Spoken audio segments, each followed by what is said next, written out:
Before the waking of a seed, there is a quiet inner knowing, a universe held in your steady gaze. The magic is what you allow to grow.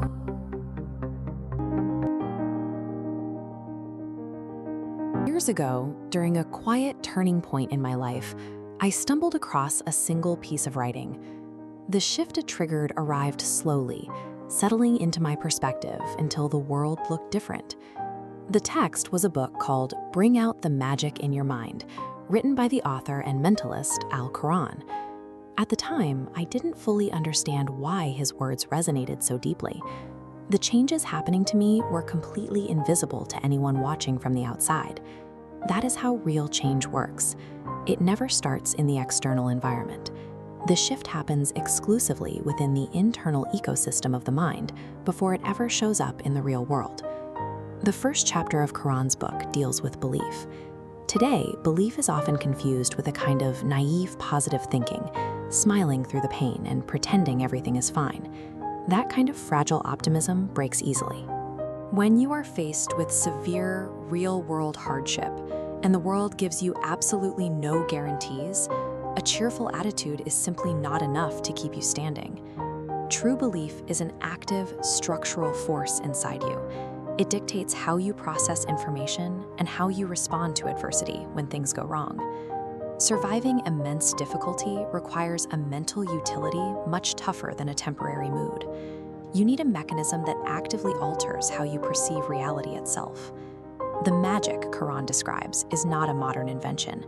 Entirely different cultures, separated by thousands of years, converged on this exact same psychological mechanism. What modern psychology calls a core belief system, Western theology has long described as faith. Jesus of Nazareth taught that if you have faith even as small as a tiny mustard seed, you possess the power to move mountains. We shouldn't read that as a literal instruction for moving rocks and dirt. The mountain is a metaphor for a much heavier obstacle. The real mountain is profound fear. It is paralyzing doubt. It is the heavy, constant voice inside your head that tells you that you cannot succeed. The most insurmountable obstacles a human being will ever have to face aren't bad circumstances or bad luck. They are entirely self-constructed psychological barriers.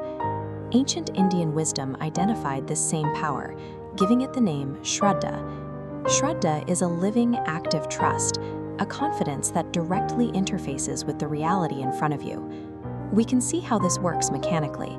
When a person lacks this internal trust, their perception physically narrows.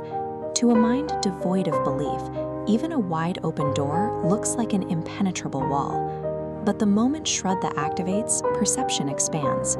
The mind is forced to recognize pathways and solutions that were hidden within apparent dead ends. Put two different people in the exact same crisis.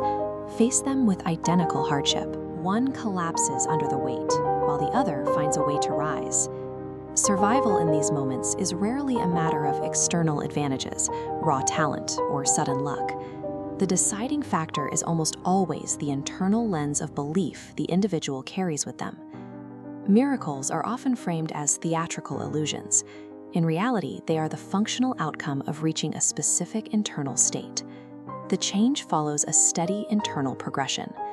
As belief stabilizes, the reflexive impulse of fear begins to lose its grip, allowing for a clarity of action that was previously impossible. A mind freed from that internal resistance naturally generates powerful, decisive movement. And when you act with that kind of conviction, the surrounding environment begins to respond differently.